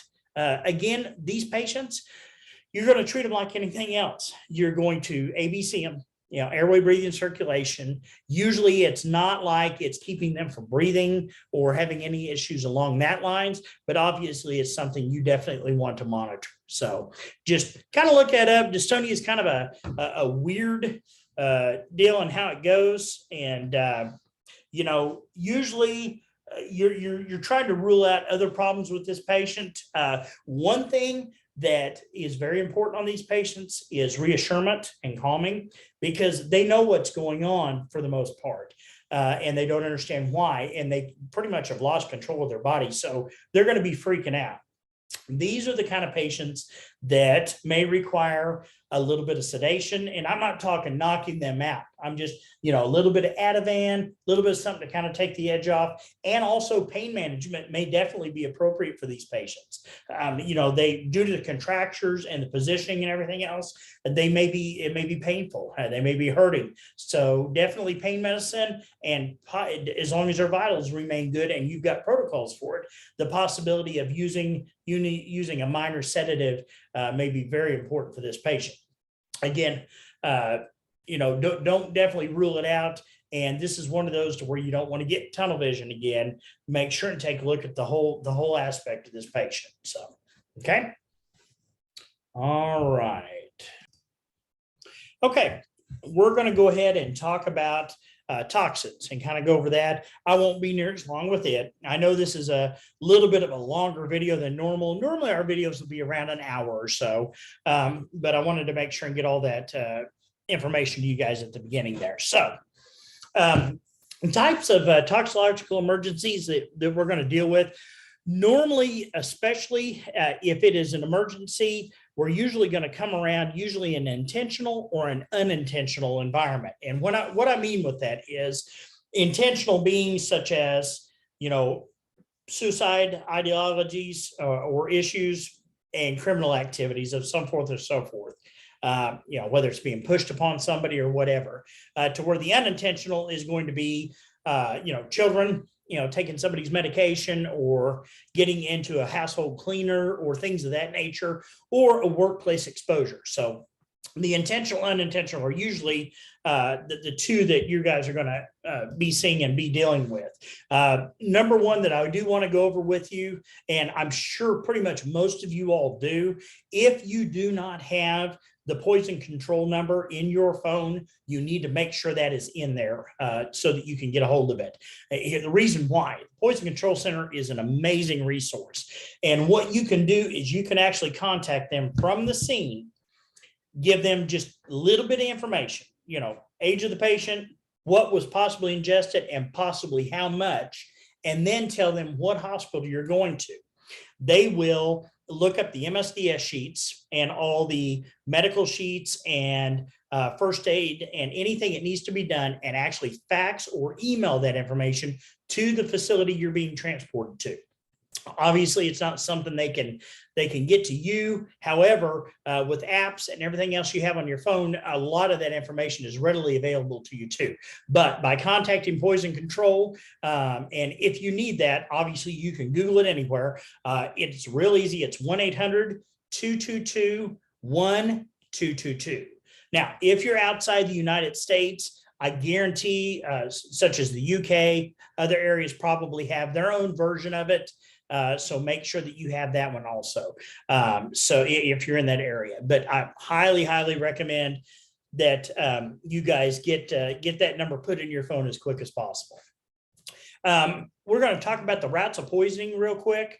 Obviously, a lot of this is just reverb on things that you have already learned in basic, but we're kind of building upon it a little bit, but just kind of as a point of jogging your memory and what's going on. The routes of entry that we deal with, number one being ingestion. This is normally one of the biggest ones, especially with children, things of that nature. And you usually see either an immediate or delayed effects. And what I'm meaning by that is, depending on the cleaner, the concentration, what it was that they took, depends on how long it's going to be before you start to see an effect on that.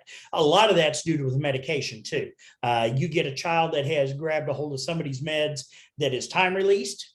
This may be something that, is going to happen ever so often along the next few hours, or it may be an immediate release. Say they got a hold of a nitroglycerin tab or something that hits their system immediately. So knowing what they took and an approximate time of when they took it can be very, very important. I mean, yes, it can be tested. Yes, they can check it in a lab, but at the end of the day, the more information you get, the better. And a lot of times law enforcement will be on scene with you and help you with this.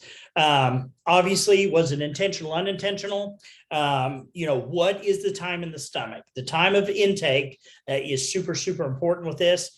And then how you're going to care for it, okay? A wise person once told me, and it was a wise old doctor, if it burned going down, you don't want it coming back up.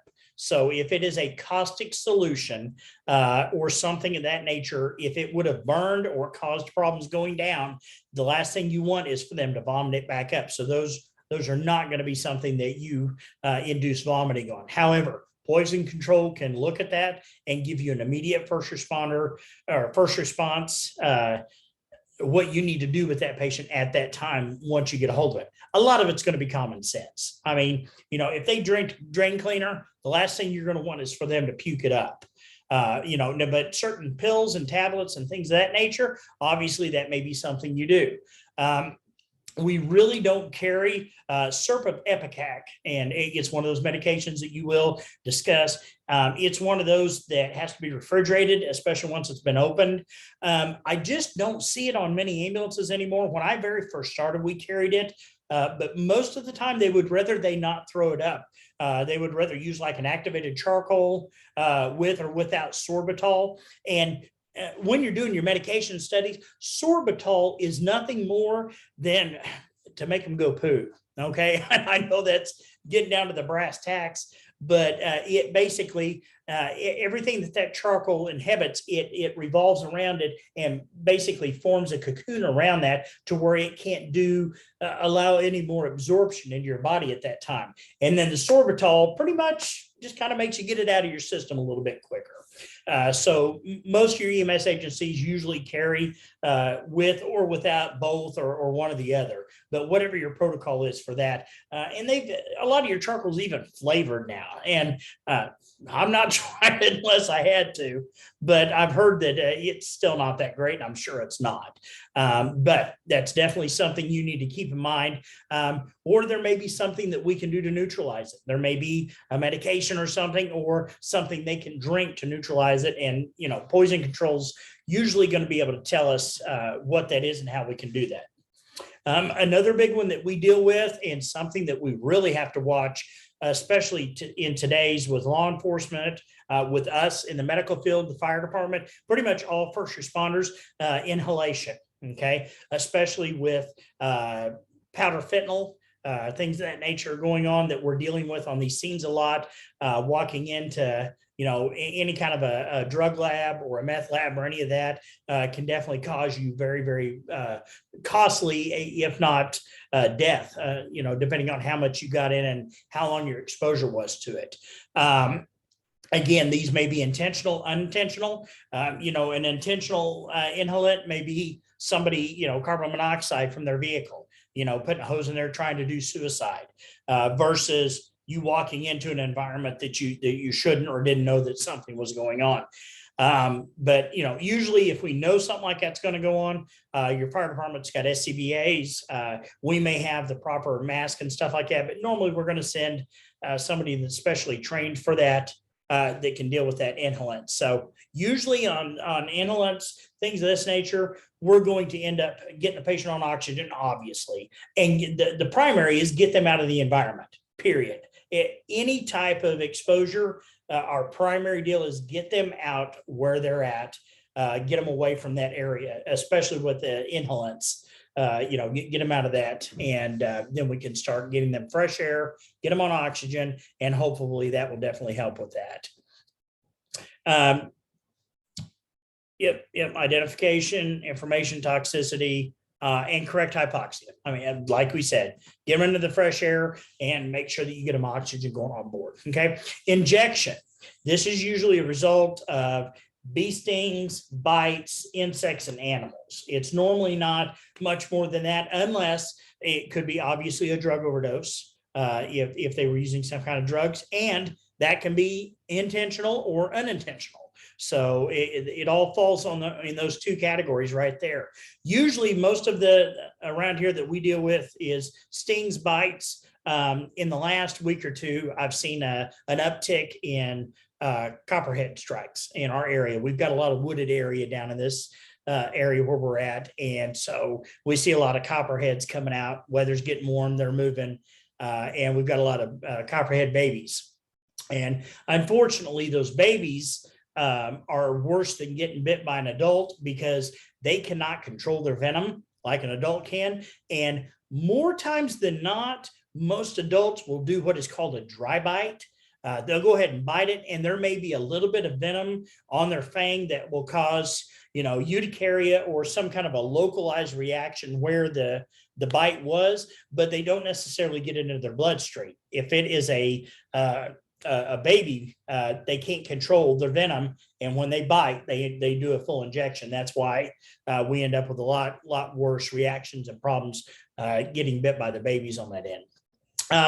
Jellyfish stings, we don't deal with that much around here. Obviously, we don't have any ocean in our area here, but the places that do, that can definitely be an issue.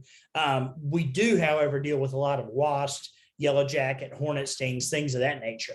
Most of those are going to be a localized reaction unless the person has a hypersensitivity to it. And normally these patients, obviously, we're going to fall back to epinephrine, adrenaline of some sort. If they are highly allergic to it, they'll usually have an EpiPen of their own. But usually Epi and Benadryl are going to be the two monitoring the airway. Again, at the end of the day, ABCs. Take care of your basics, and that'll take care of you. So make sure you take care of all those, and then obviously Epi and Benadryl on most of these patients in order to do some good for them. Obviously, like we talked about, any possibility of abuse of IV drugs or abuse of heroin, any injectable drug that might be there. These are the ones that we're going to deal with. Most of them are going to be intentional. It may have been an unintentional overdose, but the injection itself was intentional at the time from that patient. Absorption obviously is another big one. This one can be from, pesticides is a major one that we deal with around here. And not necessarily just pesticides, even herbicides.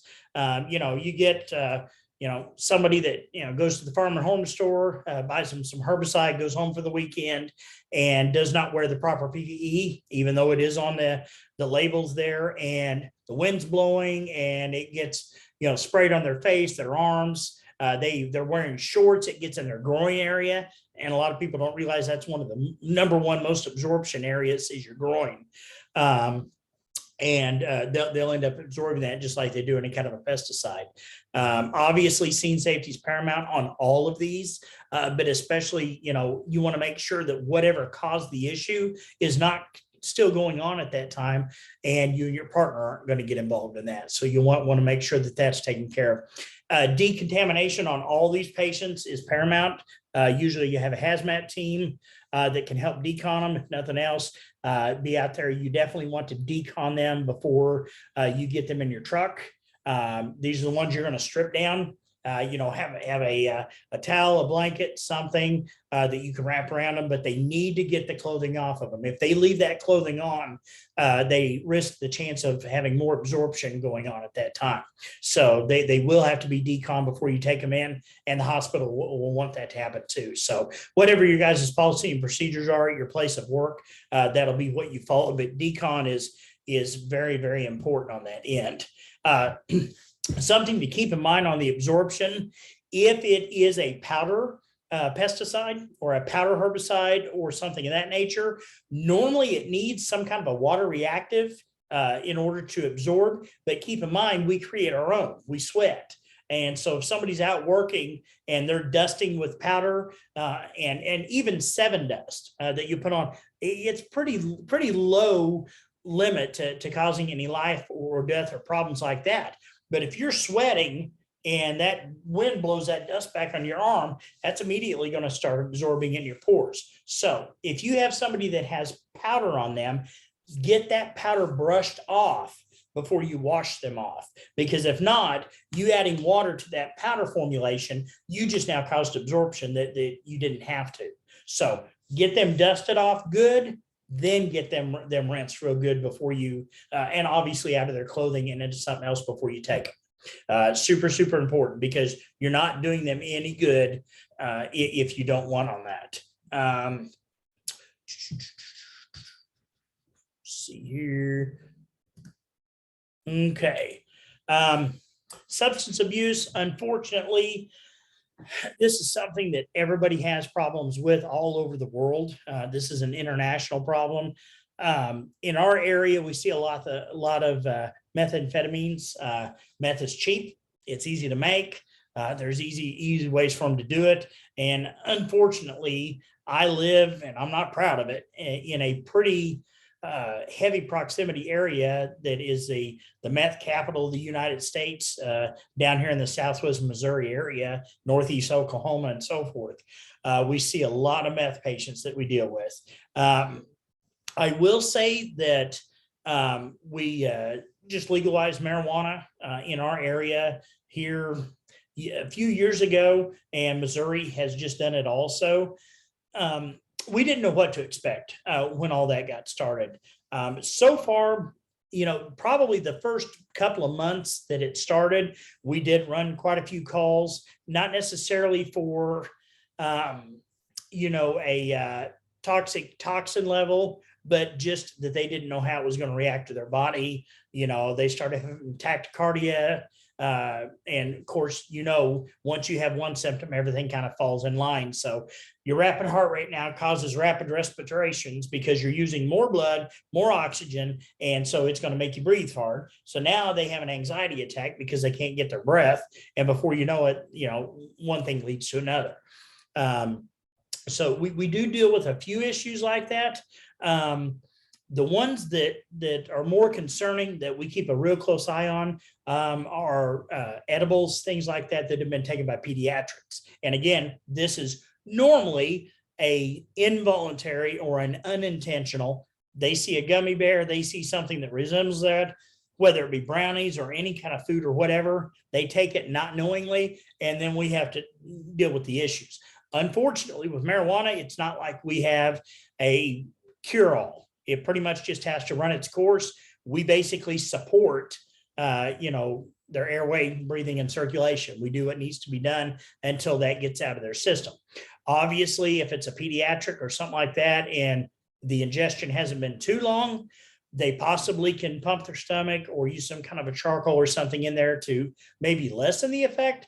Chances are probably not, though. It's probably in there. So we're just going to do just maintaining that patient and keeping an eye on them at that time. But again, we're seeing the issues not as bad as a lot of your bigger cities, but we've got our own. Everybody does, unfortunately. So, okay. Primary surveys on these patients, no matter what the toxin is, obviously we're going to form a general impression. Basically, when you walk up, it's like anything else. What do I see? What's going on? And again, we're not doing this with tunnel vision. We're doing this from wide peripherals. We want to be able to know what's going on, for a full 360. Have your head on a swivel. Make sure that you're keeping a good eye on that. Identify any threats or concerns that both cause problems to you and your partner or to any of the other first responders, and then to the patient, obviously. Yes, we're selfish. We have to take care of us and our partner first. If we don't, how can we take care of that patient? Identify whether it's a mechanism of injury or a nature of illness, or is this a traumatic event, or is this a medical call, or is it both? Set your priorities and then begin your basic management airway. It's all about triage. We got to find out what's more important, and obviously airway usually trumps pretty much everything else. So we just start taking care of that patient as we can with everything that we've got going on. All right.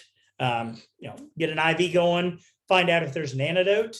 Organophosphate poisoning, which is obviously a pesticide for organophosphates. The only thing that we truly carry on there, organophosphate poisoning, pretty much just this patient's mucus, they secrete secretions from everywhere, especially if it's a really bad absorption. Their nose is running, their eyes are, everything is running. Okay.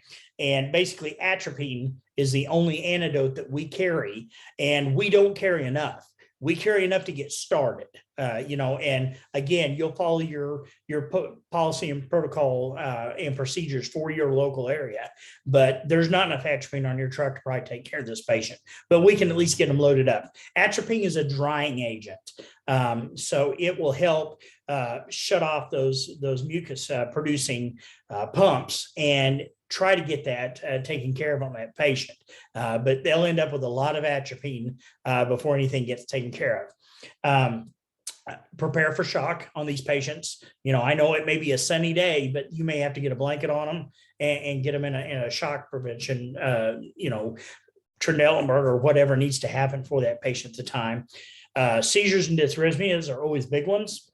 These are the patients that you need to be doing 12 leads on just to make sure that it's not causing a cardiac event on this patient at that time. And obviously, we're going to transport just as soon as we possibly can.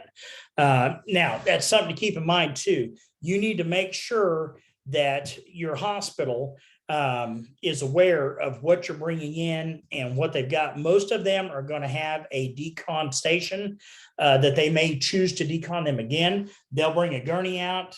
You'll put that patient on the gurney. They'll run through a separate room for potential secondary decon, which they probably will, and that's okay. They're not saying you didn't do it right the first time. They're just doing a double job to make sure that everything is good enough, and then they can go in from the hospital from there. But make sure that they are prepared for what's getting ready to happen, and that you don't just walk in and blindside them on that. So but make sure you definitely keep a good eye. As I was saying again, methamphetamines is a big one in our area that we deal with. It's low cost, it's long acting, it can last up to 12 hours, if not more. The ingredients are easy to get a hold of, especially with the new shake and bake processes. They don't have to have all the other stuff that they used to. And patient management for them is just the same as it is for cocaine or any of the other ones. You're going to support their system. I mean, you're just going to, it's not an opiate. So Narcan's not going to work. It's not a benzo or anything. So we really don't have a reversal agent for methamphetamines. They're just going to have to come down off of it. We just have to treat the signs and the symptoms and everything that's going on at that time, including maintaining their airway, breathing, and circulation until the effects have subsided on that patient at that time. Stimulant abuse. And obviously we just kind of talked about this. Bath salts, things of that nature. I don't know if you guys have had to deal with that. We consider it and call it excited delirium that usually is caused from this. And these are the patients that super strength. It's almost like PCP in the aspect that they can just, it's like they're a superhuman. They're very hard to deal with. You better have multiple people usually in order to bring them under control. These are going to be the patients, and these are the ones that reason we have ketamine on the truck is for these types of patients, because we've tried other sedatives and paralytics, especially when needing to intubate these patients with airway compromise, and ketamine is the only one that's ever done us any good on that. But again, we're going to establish, maintain an airway, supplemental oxygen, get an IV going, ECG, pulse ox, capnography, all these in order to try to keep an eye on these patients. But again, don't turn your back on them. Them are the ones that are going to come after you. We're going to give them benzodiazepines as we can. Unfortunately, a lot of these patients, if it's a high enough dose, most of the benzos you may have may not do very good, such as, Ativan, Valium, things of this nature. So, but again, fall back to your local protocols and procedures, transport them to a facility, let them know well in advance. If they've got a room for combative patients, they'll definitely want to make that room available at that time. If not, you may have a larger issue in the hospital by the time it goes. We already talked about marijuana. We talked about, tachycardia, balance coordination problems, increased appetite. They get the munchies. The tachycardia is probably the biggest one that I have seen that we deal with, especially in younger patients. It's 18 to get a card here or a medical card. And I've had probably out of all the patients I've ran on over the last year or so, a majority of them have been younger patients that, were 18, 19, 20 years old that ended up with tachycardia. And I'm talking the 140s, 150s. I mean, they were right up there. I had one patient that was in the 180s. I mean, he was basically an SVT. And it's unfortunate, but at the end of the day, we just have to support their vitals and everything that's going on, there's no antidote for it. And trying to explain to them, you're just going to have to come down off of it. I mean, we can, give them saline and kind of flood their area and maybe help a little bit here and there, give them maybe a little Ativan or something to help calm them down. But at the end of the day, it's one of those things that just has to run its course. And like I said, most of the elderly that we have, if they have a overdose or accidental ingestion, usually the older ones, we just see almost kind of a disassociation with the generalized public. And I'm not laughing at them. It's just ironic, you get a grandma or an elderly person or something else, get into the brownies or cookies or something else that somebody else has cooked some cannabis in and did not realize it. And now they're over there and they're just kind of zoned out. And again, it just has to run its course. Part of the time we'll end up taking them to the hospital. If their vitals are completely normal and everything else, we'll just kind of let them hang with family and see how things go with that time in. So, it's just one of those, it's kind of bad, but it is what it is. All right. Okay, barbiturates. This is another one that you're definitely going to deal with in the field. And I mean, these are, mild to moderate. They can act a lot like intoxication. They're more of a downer. So if they can, they'll act like somebody's drunk or whatever. They can become very lethargic. It become an airway compromise problem. So that's something you got to keep in mind too. And they have a lower level of responsiveness all the way around. So these are the kind of patients that if they're unable to maintain their own airway, you may end up having to take that airway and secure it. Hopefully you can do what you need to do to bring them on back around. But at the end of the day, ABCs, we're going to maintain that airway, that breathing, and that circulation every way which to Sunday that we need to. There's really not a lot that we can do for them on that end. If you have a long-acting barbiturate, you can administer sodium bicarb. And what it does is sodium bicarb will alkalize and basically alkalize the product and shift it to the urine so that it can get out of the system a little bit quicker. However, they're still going to have to pretty much just wait it out, and we just have to support them physically, airway and breathing until the issue is gone. And you get somebody that's in withdrawals on this, it can actually be very, very violent for that patient, and it can be a very serious emergency. So don't try and pawn these patients off. If they're coming down off barbiturates, they probably need to go to the hospital. They need to be monitored to make sure they're not going to have a cardiac event. These types of patients can have arrhythmias and dysrhythmias. They can have airway compromise problems. It's almost a lot. The DTs, it's like detoxing from alcohol, which it needs to be monitored too. You get a long-term alcoholic patient that's been an alcoholic for 20, 30 years. These patients can end up causing a lot of problems to themselves and have cardiac events. They can have, I've seen them have STEMIs, they can have infarcts, and respiratory problems just like anybody else. So to truly do it properly, especially if they've been on it for a long time, them just cutting cold turkey can be very volatile to their system because it's a violent action. Their body wants it and it's fighting to get it, and it's not getting what it wants. So it's doing everything it can to disrupt you, to force you to take that next drink or to take that next pill or whatever. So they do need to be monitored in a hospital. So don't just try to get a refusal on these patients and throw them out the window. These are the ones that are going to need to be monitored. So make sure you do your due diligence with them and do what you can.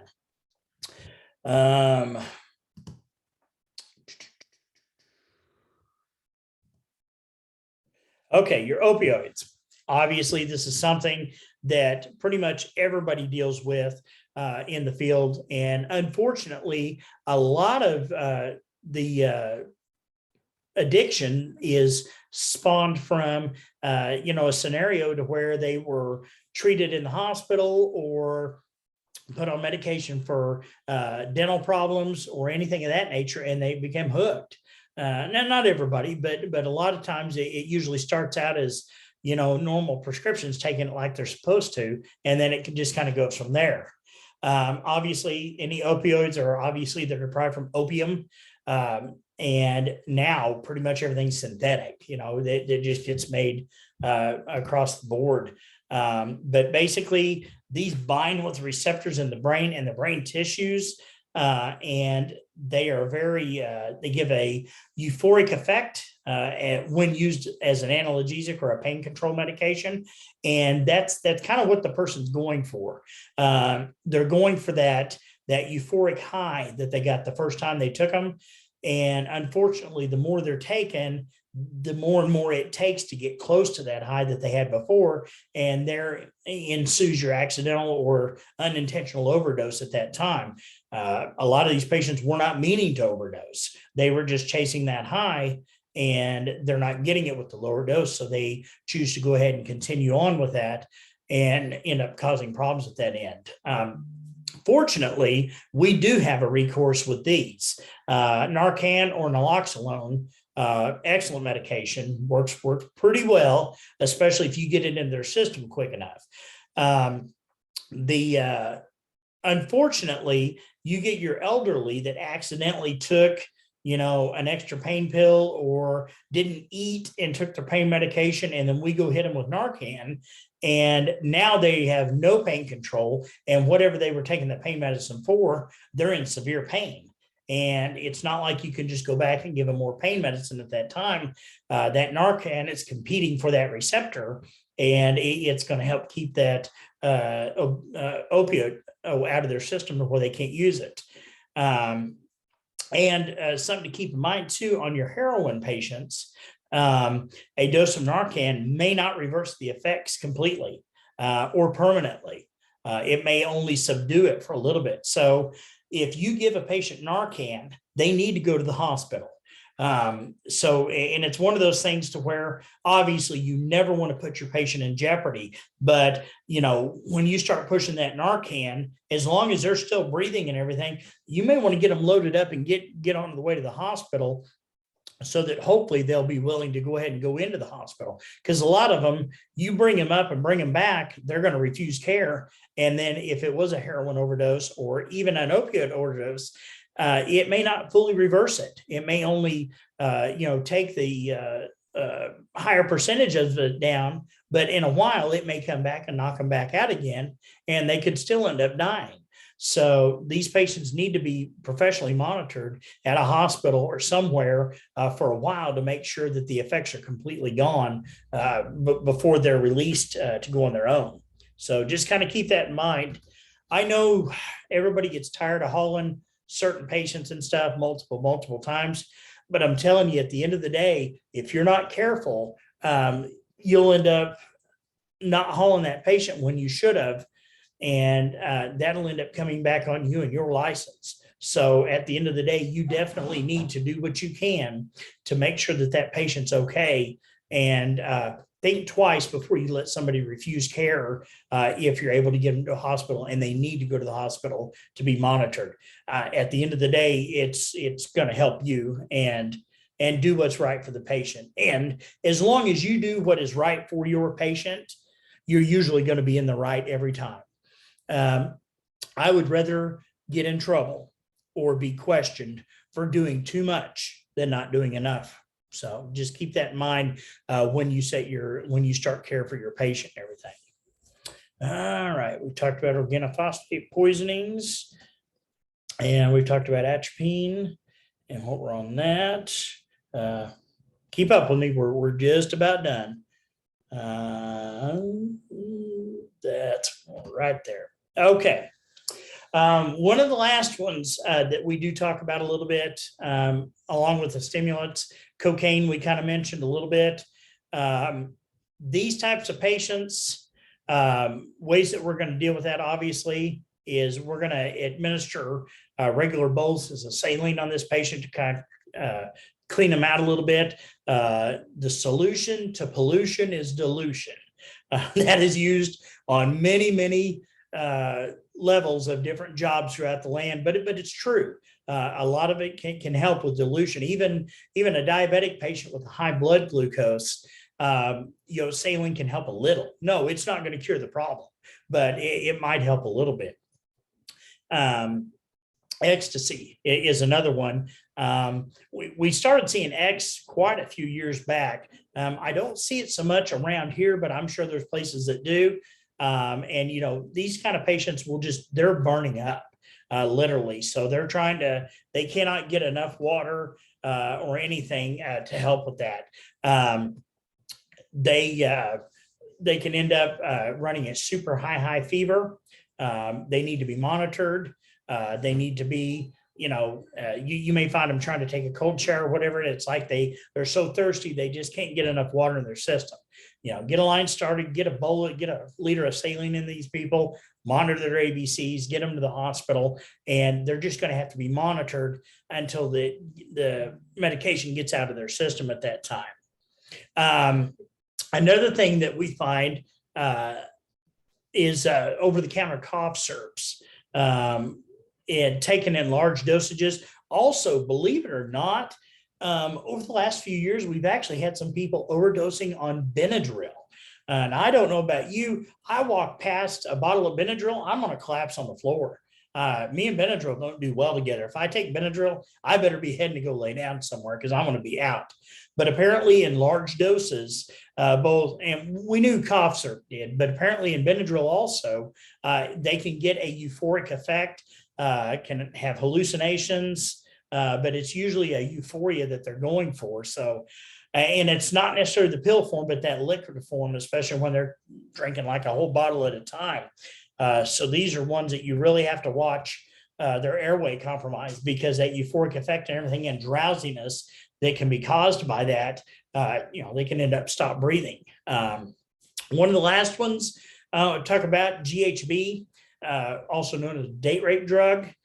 These things, they've been around for a very long time. Luckily, people are starting to really monitor, especially in bars and places like that. A lot of your females and even your males are putting covers over their drinks, because it's a powder form that pretty much immediately mixes with any fluid that's in that system. And, they can drink it. It's odorless, it's colorless, it's tasteless, and usually starts effect within 60 minutes of ingestion. And it can have a hypnotic effect. And normally it's going to have a effect to where they don't remember anything that's going on. So it's definitely something that we deal with. Again, something like that, we're just going to monitor the patient, maintain their ABCs, and keep an eye on them and treat them as needed. And that's pretty much the way that it's going to be with most of the toxins that we deal with. It's pretty much supporting these patients, both their ABCs, doing what needs to be done for them to monitor until we get them to the hospital and drop them off. So, okay. Again, I apologize for the length of this video. It's a lot longer than normal. Normally there'll be an hour, maybe a little bit more than an hour. But I think it's important for us to kind of interact throughout the week. I'm going to try and, like I said, hit some of the high points and have a little interaction with each other. So obviously I'll be able to see all of you guys at Skills Week when that comes up. But throughout this week, you will probably get several emails from me with some updated information, including the Skills Week. Like I said, I'm hoping to have permanent dates and times on that tomorrow to hopefully release to you this week. Normally, Skills Week is usually a week after class gets out. So normally after the 8 weeks, normally the 10th week is when we have it. But again, I'll have those dates and times for you ASAP so that you can start planning on that and just take a look through the module and go through all the stuff. If you have any questions at all, shoot me an email and let me know. I hope you all have a wonderful week. And again, you need anything, I'm here. If I don't know it, I'll find somebody that does. So I'm very honored to be your teacher for the next 8 weeks. And I'm very glad to get to know all you guys. So have a great week, and we will see you guys a little bit later.